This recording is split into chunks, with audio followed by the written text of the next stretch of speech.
Well, welcome back to part 3 of A Place for You here in Virginia's beautiful southern end of the Shenandoah Valley. And so let's go ahead and roll right into it and get started right now. Where do we go from here? Where do we go from here? If this is your first time to the channel, my name is Stefan, and along with my wife Leslie, we get phone calls all the time from folks just like you who are looking to sell a home here or to purchase a home in Virginia's beautiful Shenandoah Valley, and we absolutely love to help those folks when they call. So whether you're looking to move in 9 days, 90 days, whatever the case may be, call us, text us, email us. Our realtor information is all in the description down below, and we'll be happy to help you sell your home or purchase a home here in Virginia's beautiful Shenandoah Valley. Oh, and by the way, if you like our videos and you enjoy learning more about not just the real estate information here, but a lot of the things and events and fun things to do and places to go here in Virginia's beautiful mountains and valleys, we'd be honored if you click that subscribe button and touch that bell icon so you can be notified whenever a new video comes out. Now, like I said, this is part 3 of our series, A Place for You. If you missed part 1 and part 2, I really encourage you to go back and take a look at the information there because it gives you a really good general survey of all 3 counties in the southern end of the Shenandoah Valley. And the second video also talks a lot about the housing market, the cost of houses here in the lower half of the Shenandoah Valley, and it also talks about the cost of living. But now for part 3. Part 3 is all about the schools. I mean, how do you choose a school for your child if you're not familiar with the area? So we're going to talk about schools. We're going to talk about healthcare. That's a question that a lot of people ask Leslie and I.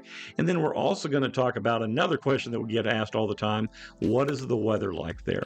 So without further ado, we'll go ahead and we'll just pick our video up right now. All right, so next let's go ahead and let's talk about schools. I mean, how do you decide which school is right for your child? I mean, when you start looking to see whether or not schools are performing well and whether or not they have activities and opportunities that would meet the needs of your child, the task, I mean, it seems overwhelming, and sometimes the data really seems like it's very conflicting. What do you mean data conflicting? Well, let's take a look here at several popular websites that talk about schools. First of all, let's talk about niche.com. As you can see here, according to niche.com, East Rockingham High School, which is in Rockingham County, which we're going to talk about as a comparison here, gets an overall grade of an A-, and they're ranked 83rd out of 326 public high schools in the state of Virginia. It's pretty much the top quarter of the state. And so, I mean, really, by the looks of that, it looks like it'd be a pretty good school. So let's go ahead and let's move down to another one. It says great schools. Great schools just gives it a middle of the road review, like a 5 out of 10. And then look at the academic progress, a 3 out of 10. Boy, that doesn't sound good at all. So let's go ahead and let's look at public school review. East Rockingham High School, their score is a 9 out of 10. Well, I mean, I'd take a 9 out of 10. That's a pretty good score. And then finally, let's look at School Digger. Now, School Digger ranks East Rockingham High School at 106th out of 326. That means it's in the top third. So when you look at all that, it's like, man, how in the world, how do I know? Well, of course, one of the best ways to know is knowing the people and talking to people that are there. And if you live here in the area, I mean, that's an easy thing for you to do. And if you have children of school age, you're no doubt all over it, and you are understanding and knowledgeable about the teachers and the administration and the activities, events, and academic performance in these schools. But what if you're not from the area? Well, encourage you to find out as much as you can online, of course, from these websites. But I also would encourage you to go to a website here that is the Virginia school website, which is schoolquality.virginia.gov. Now, on this website, it gives very detailed information about each school and each school district.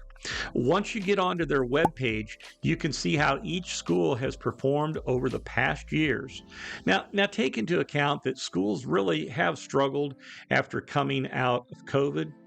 And so you may see some differences there. So compare the before 2020 as well. As a matter of fact, they didn't even count the year. I think it was between 2020 and 2021. While you're on their website, additionally, you can really drill down by grade level and see how teachers rank in those schools. And you can see how well they prepare students for college as well. And you can see each school's enrollment and the enrollment really at each grade level.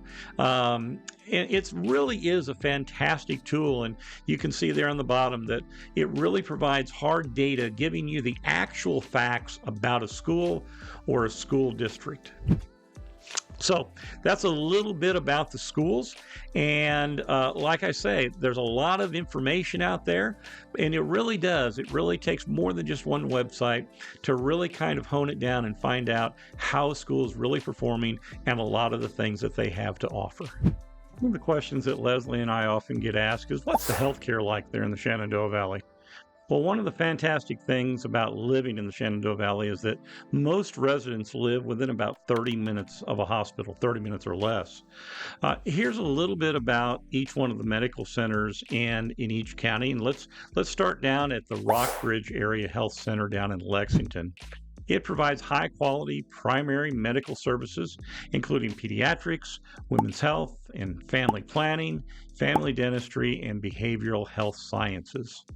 Moving north, we come to Augusta Health in Fishersville. Augusta Health is halfway between Stanton and Waynesboro, and it was recognized by U.S. News and World Report as a best regional hospital in the Shenandoah Valley for 2020 and 2021. In addition to its high-performing hospital, it also is a high-performing hospital for heart failure and hip replacement and knee replacement as well. Of course, it's certified in many different things, and it's also won many more awards as well. Going north in Rockingham County and just outside of Harrisonburg, we have the Centara RMH Medical Center. The Centara RMH Medical Center offers a regional cancer care center, heart and vascular center, wellness center, center for corporate health, and center for sleep medicine, as well as other services. And of course, probably another center there too, right? So the Centara RMH Medical Center received magnet recognition from the American Nurses Credentialing Center in 2014 and again in 2019.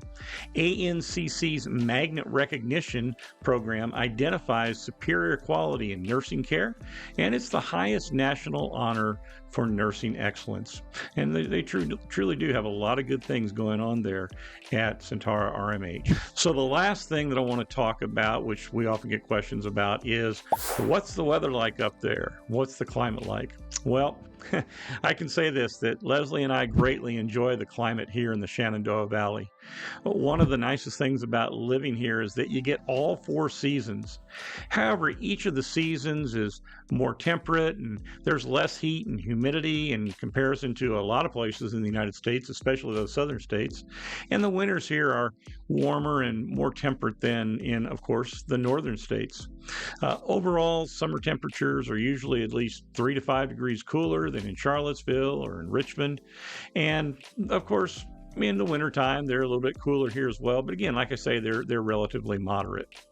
So what I want to do is break that down a little bit more for you, though. So if you take a look at this slide here, you can see the average high temperatures in the coldest month of the year, January, and the warmest month of the year in July. And as you can see, in January, Harrisonburg, Stanton, and Lexington are warmer than Chicago and New York as an example.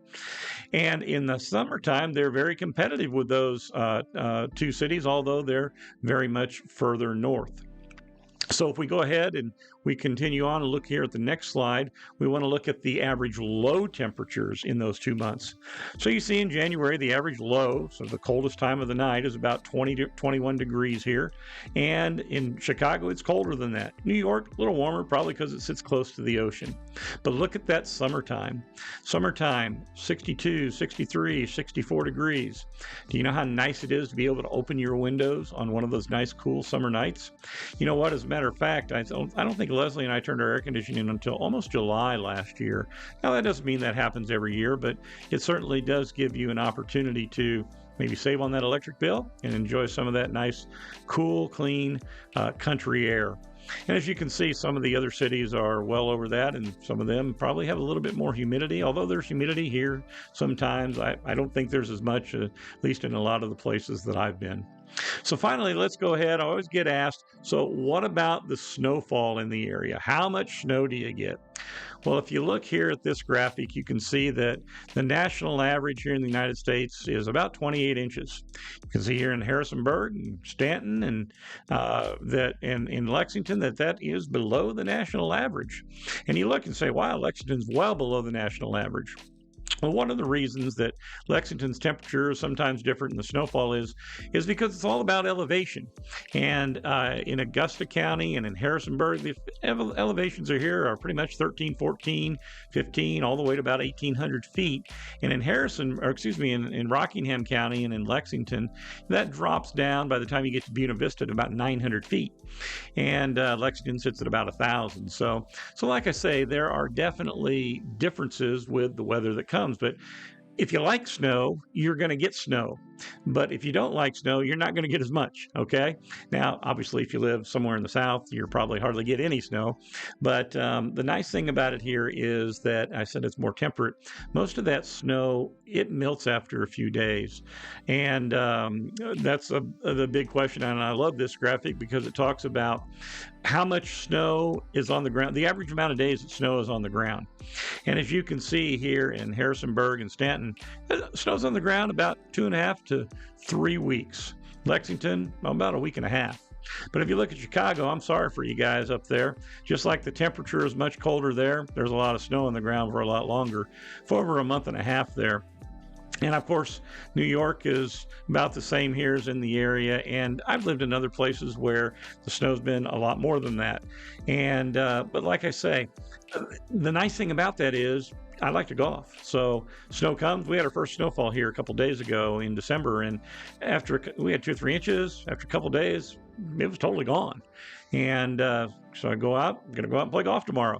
And even in the wintertime, sometimes to get advantage of that elevation, I've had snow here and I've gone down into Buena Vista and Lexington and played golf down there, or gone over the mountain down into Charlottesville or down into the Richmond area and played golf down there. So like I say, it's not like you're under snow for a large amount of time during the winter. Now, there's some times when we get one of those nor'easters and we might get dumped on a little bit. But like I say, most of the time, that's the average that you're going to get throughout the year. And usually it goes away within a few days because the temperatures, for the most part, remain above freezing for most of the year.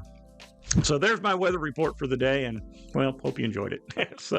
But anyway, I hope you've also enjoyed the video, and I hope maybe it's given you a better idea of just some of the things here in the Shenandoah Valley, and a general survey about each one of the counties and the towns here in the south end of the Shenandoah Valley. And like I say, if you live here in the area and you're looking to sell your home, or if you live here in the area and you're looking to purchase a home, or maybe you don't even live here in the area at all and you're looking to purchase a home as well, all we ask you to do is call us, text us, or email us. We won't know until you let us know.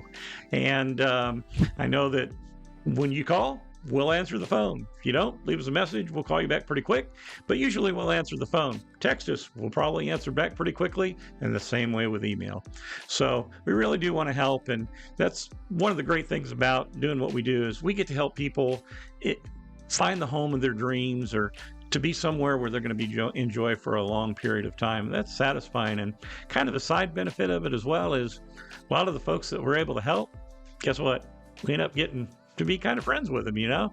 And so it's neat to meet new people and to gain some friends as well. But like I say, this is some of the information about the Shenandoah Valley, and Leslie and I'd be happy to help. And so we'll wait for that phone call or text or email. But until we do, and until next time, we will see you around town.